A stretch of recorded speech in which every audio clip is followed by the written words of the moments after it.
다큐멘터리 역사를 찾아서 제150편 파사 이사금 소국 병합에 나서다. 신라 제4대 임금이었던 탈해 이사금, 즉 석탈해가 세상을 떠났습니다. 보위를 비워둘 수 없으니 당연히 왕위 계승에 대한 문제가 대두됐겠죠. 다른 나라의 경우라면 당연히 선왕의 맏아들인 태자가 왕위, 즉 이사금 자리를 자연스럽게 물려받았겠죠. 그러나 초기 신라의 경우는 달랐습니다.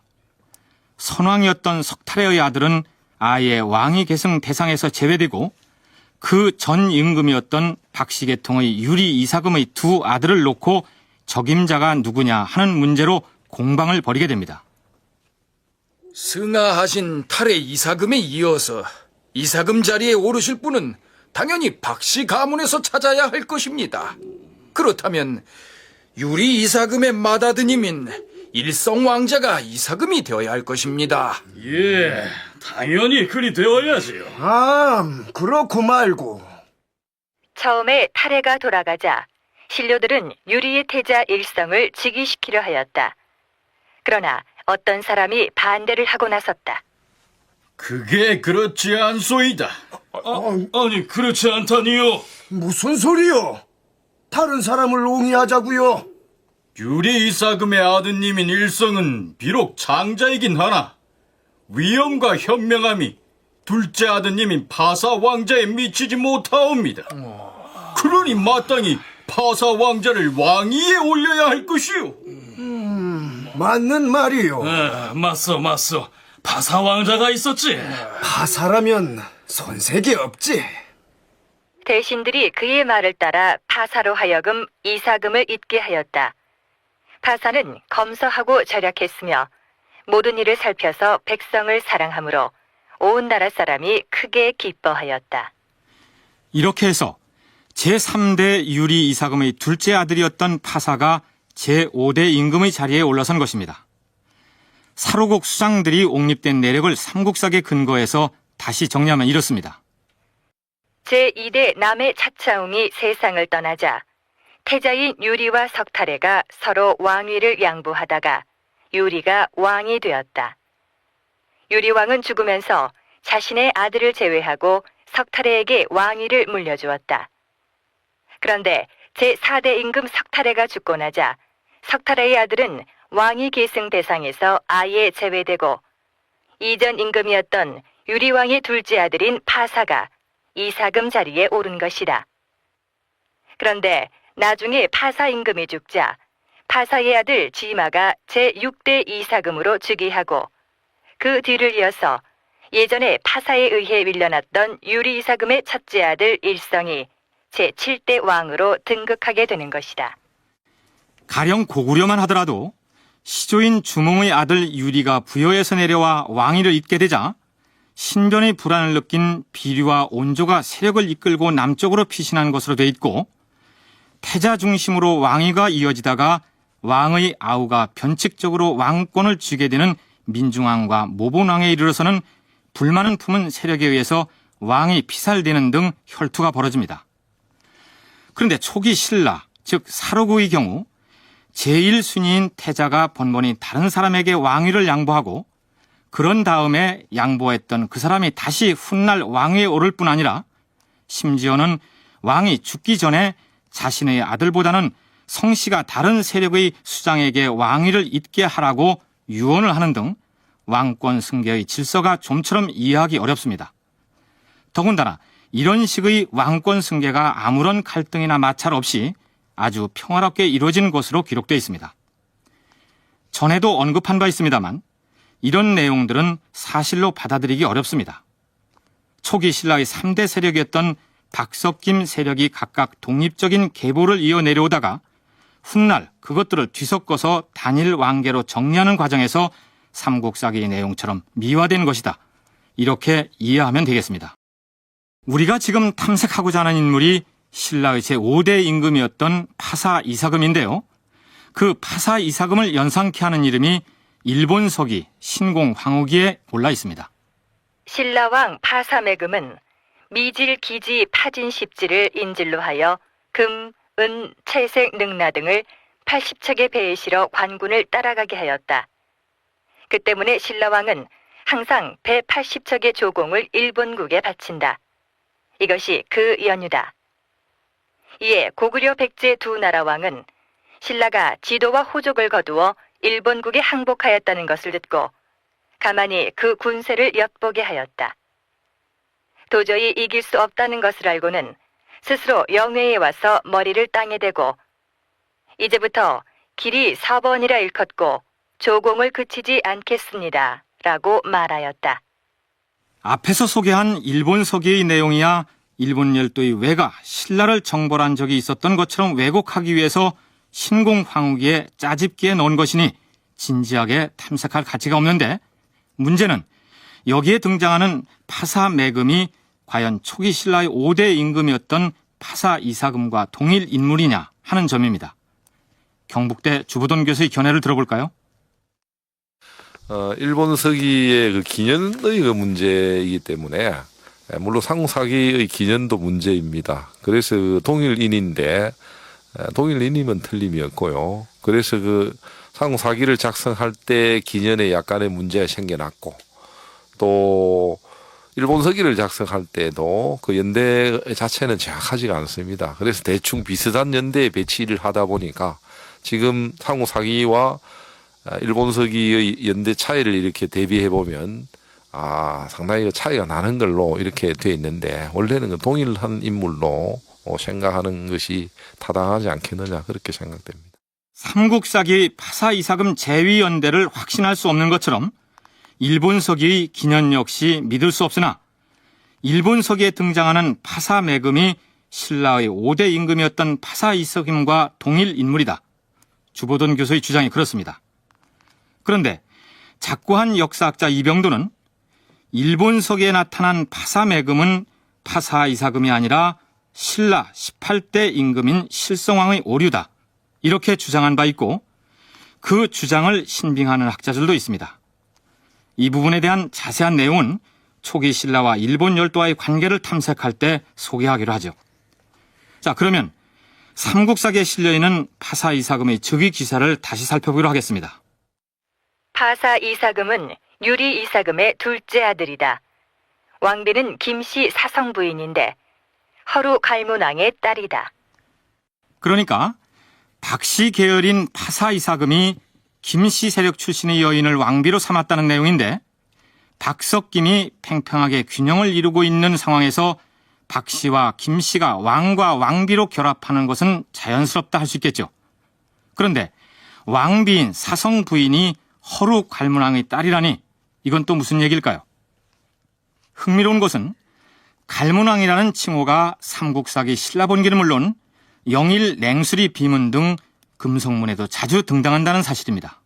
7세기 중엽 무렵까지 그 존속이 되었는데, 사실은 원래 왕에 버금가는, 이 왕위에 버금가는 그런 존재들, 이를테면 뭐 제2인자라고 할 수 있는 그런 사람들에게 주어지던 것인데, 아마도 갈문왕의 지위를 과거에는 한때 죽은 사람에 대한 추정호, 이렇게 생각을 한 적도 있습니다. 이를테면 왕위를 계승하지 못한 왕의 아버지라거나 또 왕비의 아버지라거나 이런 죽은 사람에게 주어진 어떤 이 추정 칭호라고도 생각을 했는데, 이건 전혀 그렇지 않고요. 추정한 경우도 전혀 없지는 않는데, 살아있는 인물들에게 지급이 되었던 그 왕호가, 칭호가 바로 갈문왕입니다. 그러니까 갈문왕이라는 것이 임금이라는 의미의 칭호가 아니라 신라에서 통용되던 관직의 이름이었다는 얘기입니다. 서강대 이종욱 교수가 자신의 저서 신라의 역사에서 설명해 놓은 갈문왕 관련 해설을 인용하자면 이렇습니다. 신라에는 갈문왕이 일찍부터 존재하였다. 갈문왕은 왕궁에 살았다. 왕궁에 살던 왕의 형제들이 갈문왕이 되었다. 마르깐 시대에는 왕의 형제만이 아니라 먼 혈족도 갈문왕이 되었다. 갈문왕은 죽은 후에 추종되는 게 아니라 살아있을 때 갈문왕이란 칭호를 받았다. 이제 갈문왕이라는 칭호의 성격을 짐작할 만하죠. 그러니까 왕의 아버지로서의 왕이 되지 못했던 사람, 혹은 왕비의 아버지, 혹은 왕을 견제할 만한 권력을 가졌던 세력가, 왕의 동생이나 삼촌, 이런 사람들에게 갈문왕이라는 칭호가 부여되었다는 얘기입니다. 시대가 내려오면서 점차적으로 왕의 형제들, 왕위를 계승하지 못한 왕의 형제들, 이런 특정한 인물들에게 주어졌던 것으로 그렇게 보고 있습니다. 그런데 초기에는 제2인자로서 상당한 실권을 가지고 있었지만은 왕의 권력이 점차적으로 강화되어 나가면서 단순하게 왕이 이 위상을 이제 견제하고 제어하고 들어오는 그런 기능을 하던 것이 왕의 권력이 강화되어 가면서는 점차적으로 갈문왕의 위상은 약화되어서 나중에 가면 이제 그 의식적인 의례적인 그런 칭호로 바뀌어져 가게 되고 따라서 마침내 그 결과가 소멸되게 되는 걸로 그렇게 생각이 됩니다. 어쨌든 갈문왕 제도는 고구려나 백제 그리고 가야에서는 찾아볼 수 없는 신라에서만 통용되었던 독특한 제도였습니다. 파사 이사금의 부인이었던 김씨 가문의 왕비 아버지가 바로 갈문왕이었던 것입니다. 그런데 한 가지 의문이 있습니다. 왕이라는 말은 뒷날 중국에서 도입된 호칭입니다. 그 호칭이 초기 신라, 즉 사로국에는 아직 도입되지 않았기 때문에 신라 사람들은 왕에 버금하는 사람의 호칭을 거서간이니 차차웅이니 이사금이니 하는 식으로 불렀는데 파사 이사금의 아내인 사성 부인의 아버지를 갈문왕이라고 불렀다는 것은 문제가 있지 않습니까? 또 이사금 시기라고 하더라도 처음에는 갈문왕이라고 그러지 않았을 거고 갈문이라고 하는 그런 표현만 썼을 것 같아요. 쓰다가 점차적으로 마리칸이라고 하는 자체가 왕호지만은 왕이라고 칭했으니까 그래서 중국식의 왕이라고 하는 그 왕호 제도가 점차적으로 수용이 되면서 마리칸 시기에 갈문왕이라고 그렇게 그전에는 아마 갈문이라고 했을 것이 아닌가 그렇게 생각되는데 갈문왕으로 마리칸 시기에 아마 그 중국식 왕호를 수용해서 갈문 플러스 왕 이래서 갈문왕이라고 그렇게 불렀던 것 같아요. 짐이 전국을 돌아다녀 민생을 살폈는데 굶주리는 사람이 적지 않으니 창고의 곡식을 풀어서 이들을 구제해야 할 것이다. 또한 옥에 갇힌 죄수들의 정상을 살펴서 사형죄를 지은 자가 아니면은 모두 풀어주도록 하라. 예, 대왕마.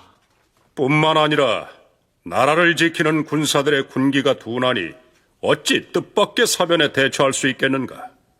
오늘부터 당장 군사를 단련시키고 무기를 마련하고 군비를 가다듬어야 할 것이다. 알겠는가?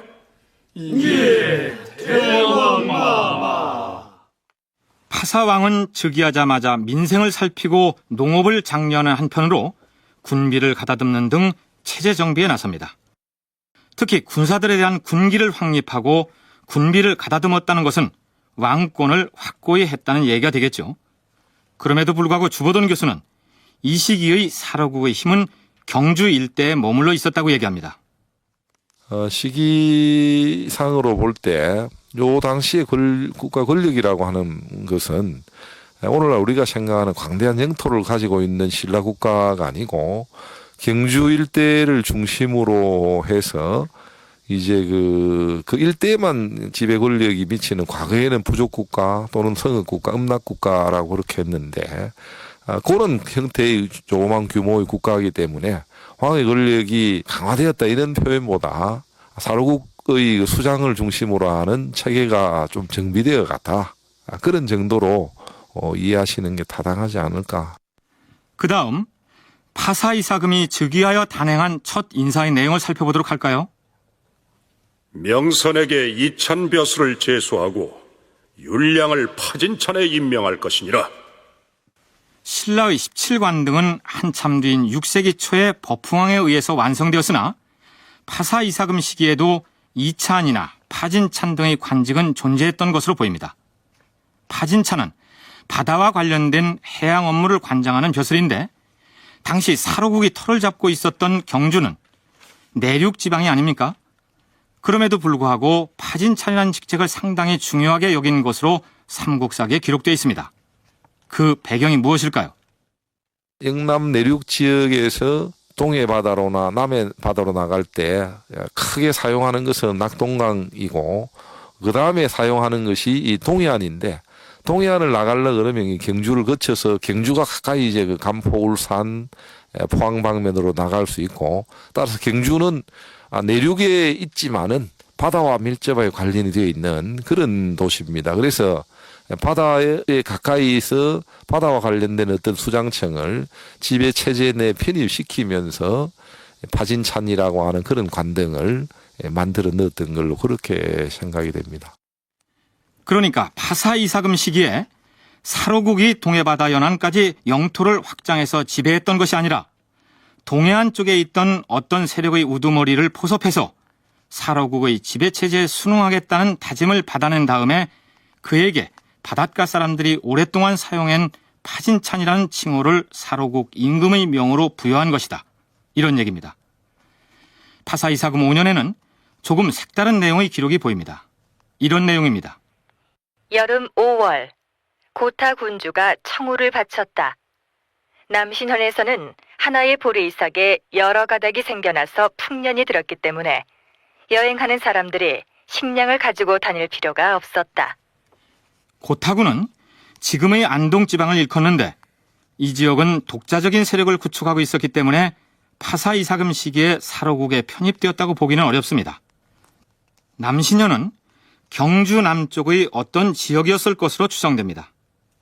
고타군의 군주가 바쳤다고 하는 청우는 푸를 청자에 소우자이니 크고 튼튼하게 잘 자란 소를 의미하겠죠.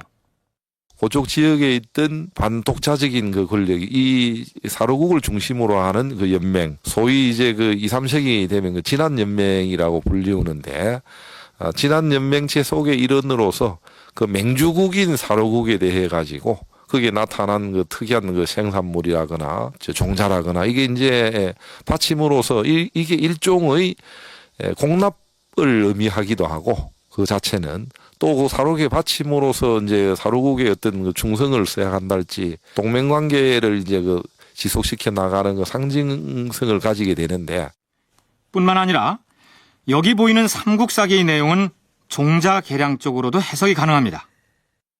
경들은 들어라. 남신현에서 나달이 크고 이삭이 풍성한 보리가 생산되었다고 하니 짐이 특별히 각 고을의 촌장들에게 이 보리 씨앗을 선물할 것이다. 내년에 파종할 때는 반드시 짐이 내린 종자로 농사를 지어서 고을마다 풍년을 맞이하게 하라. 예, 대왕마마. 짐이 고타국의 사람을 보내 종자로 삼을 만한 청우 몇 마리를 더 청할 것이니 그 소들을 각 고을의 가축 농가에 나눠주고 종으로 삼도록 하라. 예, 대왕마마. 농업 생산력이 곧 국력이던 당시에 우수한 종자를 배포함으로써 그것을 권력을 강화하는 수단으로 이용했다. 이렇게 해석할 수도 있겠죠. 자, 이번에는 파사 이사금이 사로국의 국방을 위해서 어떤 노력을 하는지 살펴보기로 할까요? 삼국사기에는 파사왕이 재위 8년째 되던 해 7월에 이런 명령을 내린 것으로 기록하고 있습니다. 우리나라는 서쪽으로 백제와 이웃하고 남쪽으로는 가야와 인접하였다. 짐은 부덕한 사람으로 이 나라를 다스리게 됐는데 능히 백성들을 편안하게 해줄 만큼 덕을 지니지 못하였고 이웃 나라가 두려워할 만큼 힘을 가지지도 못했다. 따라서 마땅히 성노를 구축하여 그들이 침범하는 것을 대비해야 할 것이니라. 삼국사기에는 파사왕의 발언을 이렇게 소개한 다음에 그달에 가소성과 마두성을 축주하였다. 이렇게 덧붙여 놓고 있습니다. 그렇다면 여기 등장하는 가소성과 마두성이 축조된 곳은 어느 지역일까요? 영남대 이형우 교수의 얘기를 들어보시죠. 경상남도 거창 가조면 일대라고 이렇게 보는 분이 있죠. 마수성은 우리 그 영남 지역에는 참 많습니다. 말머리산, 말머리고개, 그래서 우수산, 우두령, 그러니까 소머리, 말머리 이러한 이 지명이 많이 있는데 그래서 이게 지금 그 경상남도 이 거창 가조 일대라고 이렇게 얘기하는데, 이렇게 본다면은 이 시기 파사왕대의 그 2세기 전후한 때에 당시의 이 사로국 단계의 신라가 인접한 지역도 이 어우르지 못한 상태에서 문헌 사료나 고고학 자료 등을 검토한 결과 마두성은 경상남도 거창군 가조면 일대라는 설이 가장 유력합니다. 그런데 여기서 문제가 생깁니다. 당시 사로국이 멀리 거창 지역까지 세력을 미쳤을 가능성이 희박하다는 것입니다. 오히려 그 지역은 가야 영역으로 분류해야 합니다. 따라서 마두성을 그렇게 먼 데서 찾을 게 아니라 경주와 가까운 지역에서 찾아야 할 것이다. 이영호 교수의 주장이 그렇습니다. 주보돈 교수도 이와 비슷한 견해를 제시하고 있습니다. 그쪽 지역은 이미 가야 영역과 가야 세력들이기 때문에 이쪽 지역에 지리적으로 보면 백제와 가까울 수도 있는데 가야 세력을 뛰어넘어서 그쪽이 신라 영역화되었다 보기는 어렵고요. 이 시기까지도 우리가 신라라고 이름하지만 사실은 경주 중심의 세력들은 사로국이어서 경주 인근에만 그 세력을 미치고 있었기 때문에 만일 그것을 그대로 받아들인다면 지명 비정을 오히려 경주 쪽으로 외와 관계에서도 나오기 때문에 이쪽 지역으로 봐야 타당한 것 같은데 약간 명쾌하게 해결하기는 상당히 어려운 문제다 이렇게 말씀드리겠습니다. 삼국사기의 이 기록에 신빙성을 부여하자면 마두성이 거창에 존재했다고 인정하고 그쪽에 성을 쌓았던 시기가 파사이사금 시기가 아니라 한참 후대의 일이었다. 이렇게 연대를 조정해서 해석하는 방법이 있겠죠. 반대로 파사이사금 시기에 마두성을 쌓은 것이 틀림없다고 인정한다면 마두성을 거창 지역의 성이 아니라 경주 인근에 쌓았던 작은 성으로 보아야 한다. 이런 얘기입니다. 자, 어쨌든 사로국은 마두성과 가소성을 쌓습니다. 마두성은 가야의 공격에 대비해서 쌓은 성인데 가야가 가만히 있을 리 없겠죠. 대왕마마, 지금 가야의 도적들이 마두성으로 쳐들어와서 성을 포위했다 하옵니다. 짐작하고 있던 일이다. 짐이 1000명의 군사를 내어줄 것이니 당장 출동하여 적들을 무찌르고 돌아오라. 예, 대왕마마.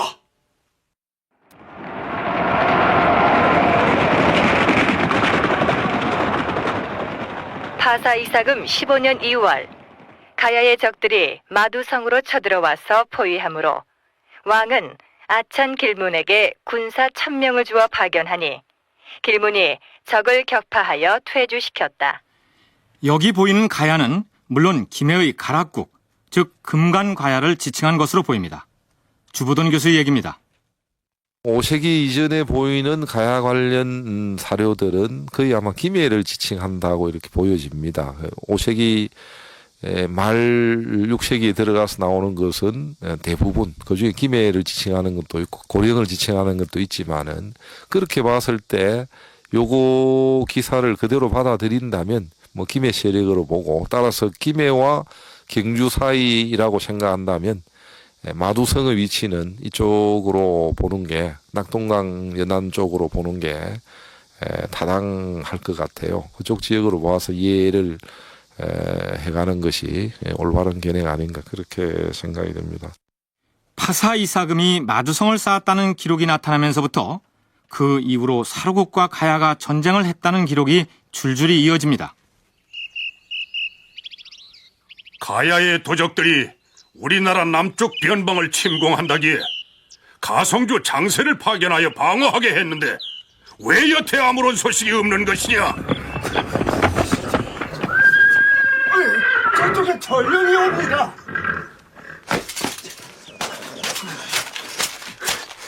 대왕마마. 그래. 전장에서 온 전령이로구나. 싸움은 어찌 됐느냐?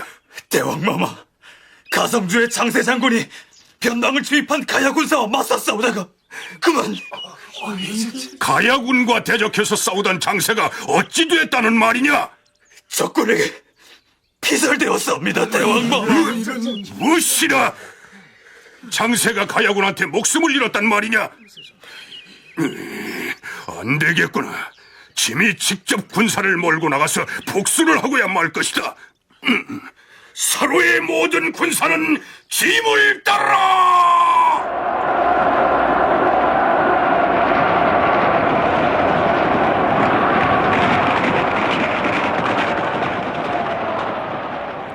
파사 이사금은 5천이나 되는 대규모 군사를 이끌고 전장으로 출동하여 가야군을 패주시키고 많은 사람들을 포로로 잡아온 것으로 기록되어 있습니다.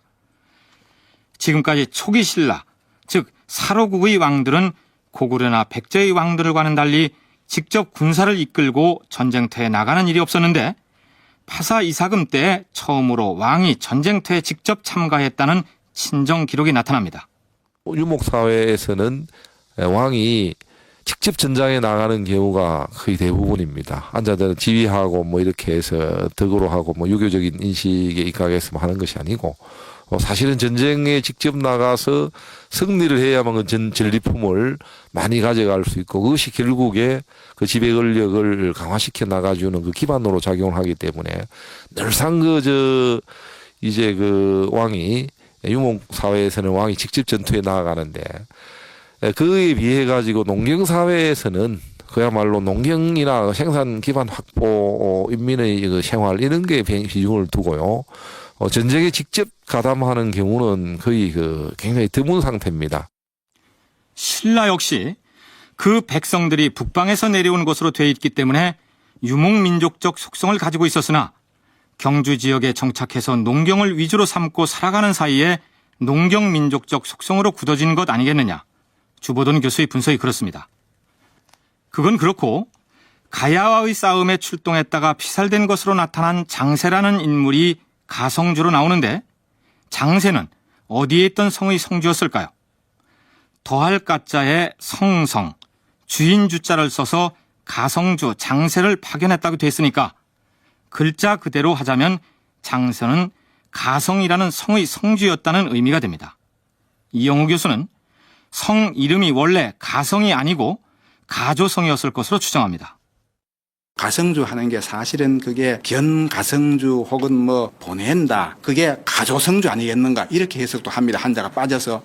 그러면 그것은 거기에 있는 가성, 가조성 하는 것은 거기에 성주는 전부 그 낙동강과 황산진, 왕경과 접하는 그러한 지역에서 이 가야와 사로국과의 쟁강 기사다. 이렇게 볼 수 있죠. 또 왕이 직접 갈 수 있는 것도 왕경 가깝기 때문에 가능하죠. 장세가 성주로 있던 성을 경남 거창에 존재했을 것으로 추정되는 가소성으로 비정할 경우 당시 사로국의 왕이 왕경을 비워놓고 군사를 이끌고 멀리 거창까지 가서 복수전을 치른다는 것은 불가능하다. 그러니 장세는 가소성이 아니라 가조성의 성주였고 가조성은 경주에서 멀지 않은 곳에 있었다. 이런 의견입니다. 그러면 지금부터는 학자들 사이에 의견이 분분하기로 유명한 파사 이사금 23년조의 기록을 검토해 보도록 하겠습니다. 이 대목은 예전에 가야사를 탐색할 때 간략하게 소개한 바 있습니다만 신라, 즉 사로국의 입장에서 다시 살펴보도록 하겠습니다. 파사 이사금 23년 8월에 음즙벌국과 실직곡국이 서로 경계를 놓고 다투다가 파사왕에게 중재를 청하기 위해 찾아왔다. 대왕 마마, 자, 이 지도를 보시옵소서. 이곳은 예로부터 우리 실직곡국의 땅이었사옵니다. 근데 음주벌국이 무단으로 침범하여 자기 땅이라고 우기고 있는 형국이옵니다. 무슨 소리를 하는 것이오? 대왕마마, 여기 이 땅은 조상 대대로 우리 음즙벌국의 땅이었는데 이 실직곡국 사람들에게 빼앗겼다가 우리가 다시 찾으려고 하는 것이옵니다. 대왕마마, 현명한 판단을 내려주시옵소서. 허허, 양쪽이 모두 자기 땅이라고 주장을 하니 짐이 어느 한편을 들어줄 수가 없는 노릇이 아닌가. 그렇지. 금관국의 수로왕은 연로하시고 지식이 많으시니 그분을 초빙하여 판단을 내려달라고 청해야겠구나. 여봐라, 당장에 금관국으로 달려가서 수로왕을 모시고 오도록 하라. 그리하여 금관국의 수로왕이 이 문제를 판결하게 되었는데 그들이 서로 다투는 땅을 음즙벌국에 속하도록 하였다. 파사왕 23년 조의 기사는 이 신라 고대사뿐 아니고 한국 고대사에서도 이게 중요한 의미를 갖습니다. 이제 이 복잡한 내용을 우리가 어떻게 해석해야 되겠는가?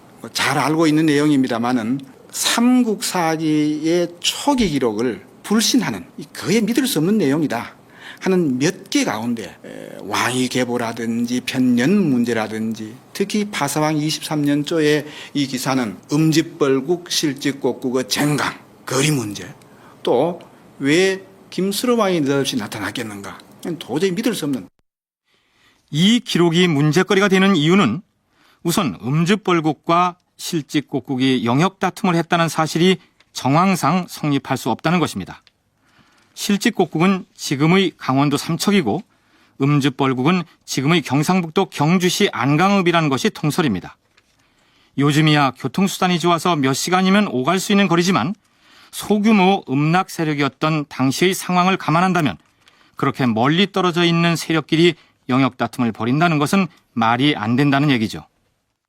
실직곡국이라고 하는 것은 지금의 삼척을 의미하고 그 다음에 음즙벌국은 지금 안강을 중심으로 하는 지역을 의미하는데 사실은 음즙벌국이 안강이라고 해도 지금 안강만을 의미하는 것이 아니고 안강에서 그 흥해 일대에서 아마 바다로 연한 지역까지를 포괄하는 걸 의미한다고 보입니다. 그래서 이 두 세력이 그 지명 비정은 거의 그 의견이 일치하는데 물론 부정하는 견해도 없진 않지만은 실직곡국은 삼척인 건 틀림이었고 음즙벌국을 안강이 아니고 이제 흥해 쪽으로 뭐 해석하고 다른 지역에 비정하는 그런 견해도 있습니다. 그 영덕 이쪽으로 올려보는 견해도 있는데 일단 실직곡국이 삼척에 틀림없고 음즙벌국이 안강에 틀림없다는 점을 기본 전제로 한다면 그 두 세력이 다툼을 벌이는 이 기록은 어떻게 해석해야 할까요? 우선 영남대 이영우 교수의 견해를 들어볼까요? 음집실직의 쟁강은 실직국과 같은 계통의 정치집단 그러니까 지금의 그 포항, 영일 그 위로 쭉 강릉까지는 작은 정치집단이 없었습니다. 유력한 정치집단이 없었지만 대개 거기에 있는 작은 그룹들은 실직국 영향에 들어가는 계통의 주민들이다. 그러니까 안강 지역의 그 소국 집단과 이 실직의 집단은 제가 볼 때는 지금의 그 흥해나 포항 일대에 있었던 그 작은 집단, 실직과 계통을 같이 하는 집단이 서로 영토 쟁강을 했다는 것이죠. 무슨 얘기냐 하면 삼척 세력과 경주의 안강 세력이 직접 맞부딪혀 싸웠다기보다는 그 두 소국 사이에는 변변한 정치 집단이 없었는데 가령 포항 일대에 있던 아주 작은 어떤 세력 간에 티격태격 싸움을 했던 것을 마땅히 부를 이름이 없었을 뿐 아니라 넓게 본다면 그들 역시 음즙벌국과 실직곡국의 영향권 아래 있었을 것으로 간주하고 그 싸움을 음즙벌국과 실직곡국의 싸움으로 기록했다. 이런 분석입니다. 그러니까 비유해서 말하자면 소백산맥 일대에서 아주 작은 두 세력이 영역 다툼을 했는데 그 세력들이 나중에 한쪽은 백제가 되었고 다른 한쪽은 신라에 병합되었기 때문에 아예 백제와 신라가 소백산맥 일대에서 싸운 것으로 기록한 것과 같다는 얘기죠. 그런데 주보돈 교수의 해석은 다릅니다. 삼척과 안강이 비록 육로로는 멀리 떨어져 있지만 동해바다를 이용한 뱃길을 기준으로 친다면 해상활동을 하는 중에 얼마든지 부딪힐 수 있다는 얘기입니다. 그들이 해상활동의 거점이나 이권을 두고 다툼을 벌였을 것이다. 이런 분석입니다. 그래야 가락국의 김수로가 심판관으로 등장할 수 있는 명분이 생긴다는 얘기입니다. 이 당시에는 경주 세력으로 봐가지고는 김해 세력을 매개로 해서 이 문제를 경주의 영향력이 경주 이북 지역은 경주의 영향력이 아마 그 동맹권 연맹체 속에 아마 그 포수이 포함이 되어 있었던 그런 세력이었던 것 같은데 이 세력의 어떤 영토 문제를 해결하기 위해서 수로의 영향권, 수로도 마찬가지로 이 지역에 일정하게 영향권을 행사하고 있었던 걸 바닷길 통해 가지고 생각이 되는데 그래서 그 수로의 힘을 빌려서 이건 뭐 사실이라기보다 어떤 뭐 상징을 나타낸다고 보여집니다. 수로가 그만큼 바다 제해권을 가지고 있다. 이런 건데 사로국의 파사 이사금이 가락국의 수로왕을 초빙해서 영역 다툼에 대한 심판을 의뢰한 것이 실제 있었던 일이라기보다는 어차피 바다를 둘러싼 싸움이고 당시의 해상활동에 관해서는 김해 세력이 강성했다는 것을 은유적으로 표현한 것이 아니겠느냐. 주보돈 교수의 견해가 그렇습니다. 그렇다면 음주벌국과 실질곡구의 영역 다툼으로 벌어진 그 분쟁의 결과는 어떻게 되었을까요? 수로가 돌아가고 난 뒤 파사 이사금은 중재 과정에서 발생한 사소한 의전상의 문제를 구실로 삼아서 군사를 출동시켜서 음주벌국을 정벌하여 항복을 받습니다. 그러자 주변의 작은 세력들이 제발로 찾아와 항복을 합니다. 대왕마마, 소인은 실직곡국의 족장이옵니다.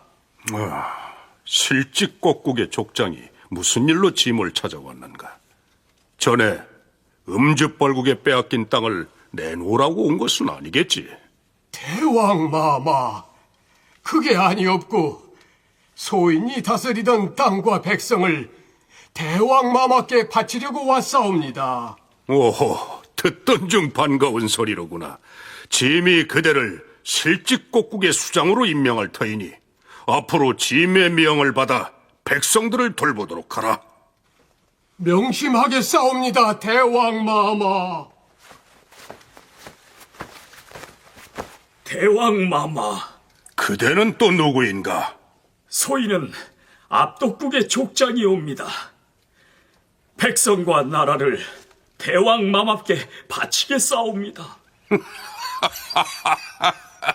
실직곡국에 이어서 압독국이 우리 사로의 품으로 들어왔으니 이보다 더한 경사가 어디 있겠느냐. 그대 역시 압독국의 수장으로 임명을 할 터이니 장차 짐의 명에 거역함이 없어야 할 것이니라. 알겠는가? 명심하겠사옵니다, 대왕마마. 그러니까 파사 이사금이 군사를 일으켜 음주벌국을 쳐서 굴복시키자 실직곡국과 압독국은 지레 겁을 먹고 항복을 해오는 것입니다. 여기서 주목해서 살펴볼 것은 이때에 이르러서야 비로소 압독국이 사로국의 영향권 아래 들어왔다는 사실입니다. 압독국은 지금의 경산입니다. 바로 코앞에 있는 경산의 압독국을 이제야 겨우 영향권 아래 둘 만큼 그동안 사로국은 경주라는 작은 울타리를 벗어나지 못했다는 얘기죠. 우리가 신라라고 이름을 하지만은 신라가 아니고 여기에는 진한 연맹체고 연맹체 내 각국이 이제 독립권을 가지고 있습니다. 독립권을 가지고 있으면서 정치적인 또 경제적인 필요에 의해서 이제 결속이 된 단계인데 이는 반란이다 복속했다라고 하는 것은 완전하게 이제 이탈해 나가려고 하는 세력들을 그런 세력의 범위에 묶어뒀다거나 이런 거고 반란했다라고 하는 것은 이런 연맹권으로부터 이탈을 의미를 하는 겁니다.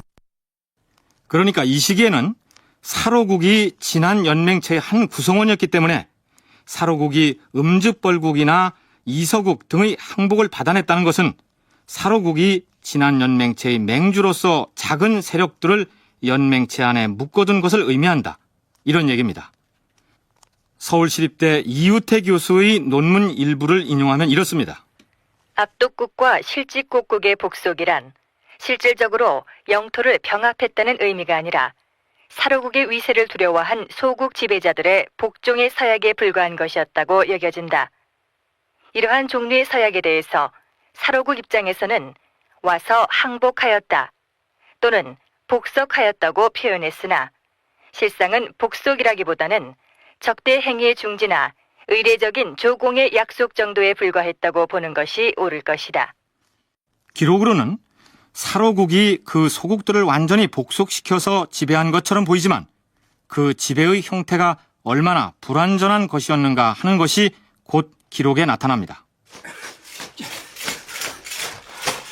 대왕마마, 큰일 났사옵니다. 무슨 일인데 그러느냐? 이태전에 대왕마마께 찾아와서 항복을 했던 실직곡국이 반란을 일으켜 우리 사로국의 변방을 공격하고 있다옵니다. 무엇이야? 실직곡국이 모반을 했다는 말이냐? 아니 되겠다. 장수는 군사를 이끌고 가서 실직곡국의 군사를 무찌르도록 하라. 파사 이사금 25년 7월에 실직곡국이 모반함으로 왕은 군사를 내어 이를 토평하고 무리들을 남쪽 변방으로 옮겨 살도록 하였다. 뿐만 아니라 이미 사로국에게 투항한 적이 있는 압도국 역시 나중에 모반을 한 것으로 나옵니다. 따라서 사로국의 소국 병합 기록이 완전한 복속을 의미하는 것이 아니라는 얘기죠. 초기 신라사에서 사로국이 소국들을 완전히 복속시키지 못하고 충성맹세 정도를 받는 선에서 자치를 허용할 수밖에 없었던 것은 자연 환경에도 그 원인이 있다는 것이 이영우 교수의 의견입니다. 물론 삼국사기에는 2세기 초중엽에 거의 통일한 것으로 되어 있지만은 이때의 병합은 완전한 병합이 아니고 간접적인 지배의 형태로 오늘날 남아있는 이러한 분지에 남아있는 고고학 자료들을 보면은 5, 6세기경까지 간접 지배의 형태로 토착 세력이 존재하고 있다는 것을 알 수가 있습니다. 그러니까 이 영남 지역의 분지의 발달 또 외부 세력과의 특이한 교류는 한반도의 다른 지역과 구분되는 문화적 성격을 갖고 있을 뿐 아니라 이 분지마다 독자적인 정치 집단이 수세기 동안 지속될 수 있었다.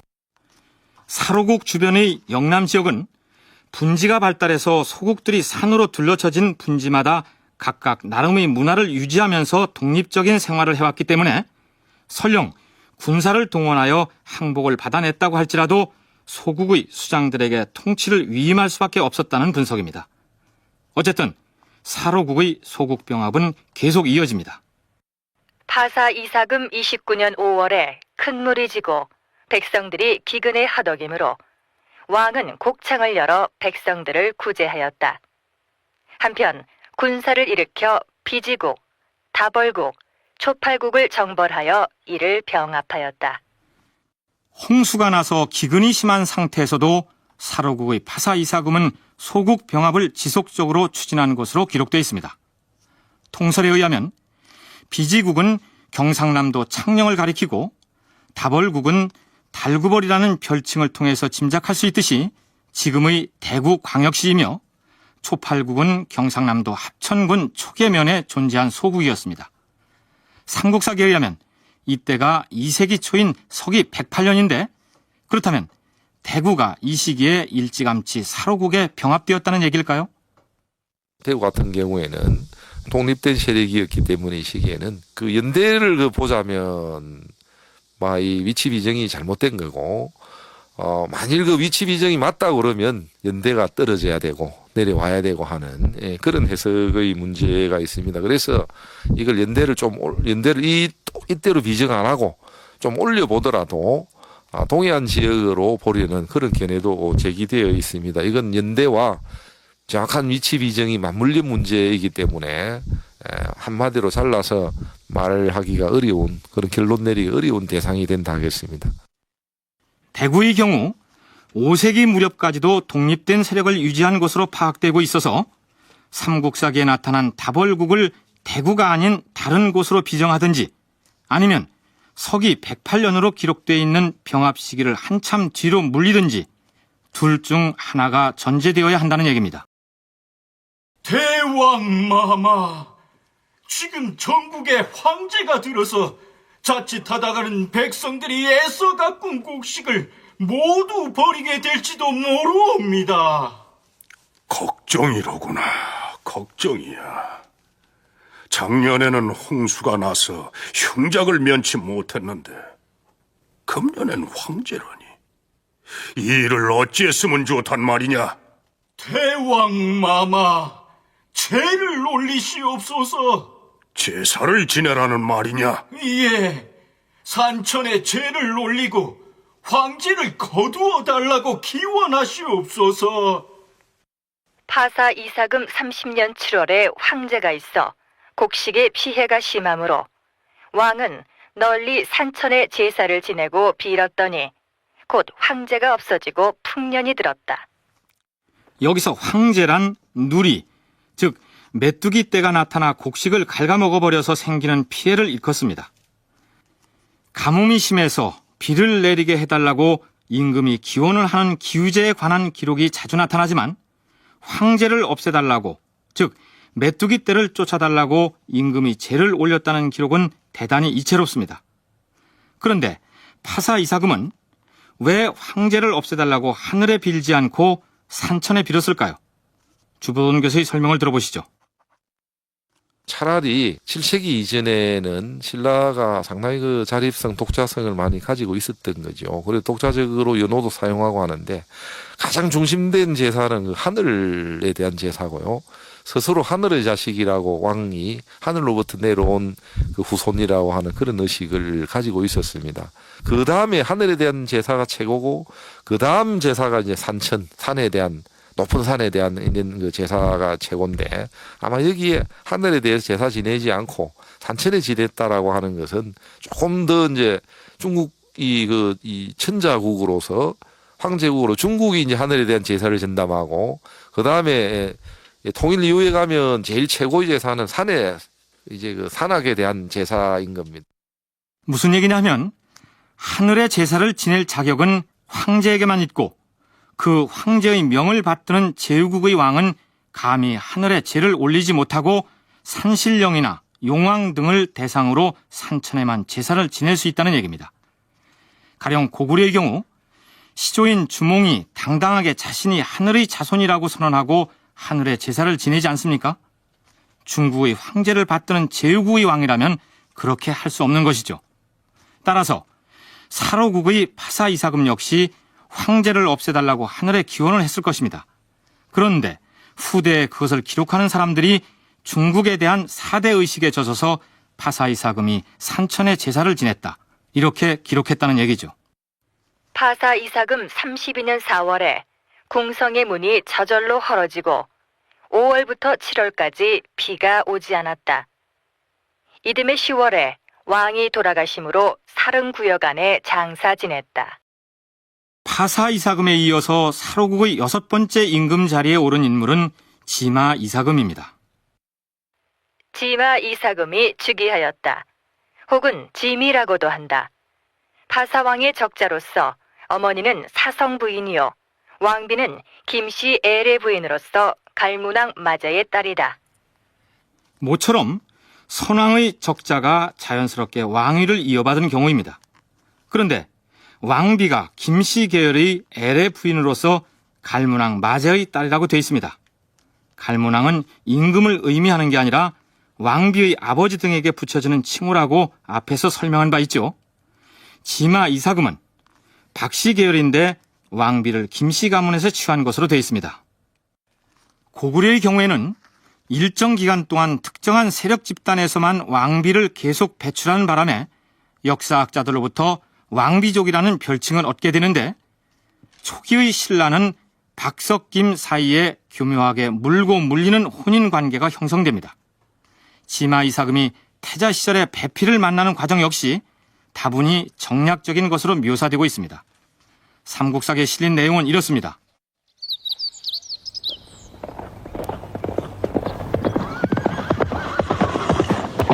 아마마마, 사슴이 산모통일을 돌아서 이쪽으로 오고 있사옵니다. 이번에는 내가 양보를 할 터이니 어디 태자 네가 한번 맞춰봐라. 예, 아마마마.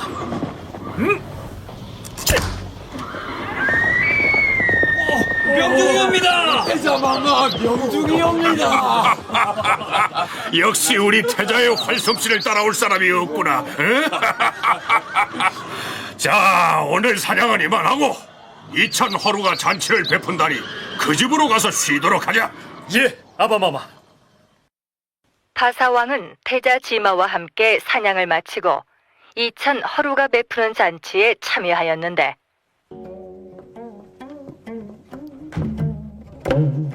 이천 허루의 아내가 한 소녀를 데리고 와서 춤을 추었다.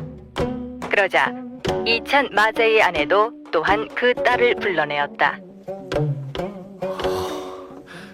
참으로 아름다운 여인이요. 우리 태자가 이천 마제의 여식에게 반한 모양이구나. 태제가 마제의 딸을 보고 기뻐하니 이천 허루는 좋아하지 않았다. 이때 파사 이사금이 말했다. 이곳의 지명이 대포라고 하는데 공이 이토록 성찬과 좋은 술을 내서 즐거운 잔치를 베푸니 마땅히 공에게 주다라는 벼슬을 내려줄 것이다. 주다라는 벼슬을 이찬보다 더 높은 등급에 놓을 것이냐? 그리고 마제의 딸을 태자와 짝짓게 하였다. 그런데 주다는 훗날 각간이 되었다. 이찬이라는 관등을 가진 두 사람이 자신의 딸을 서로 태자에게 시집 보내려고 했는데 태자가 그중 마제라는 사람의 딸을 선택하였다. 그러자 탈락한 허루라는 사람이 기분 상해하였다.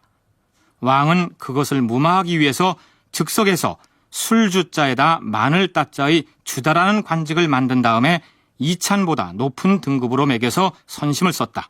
이런 내용입니다. 권력을 놓고 벌이는 흥미로운 게임을 한 것이죠.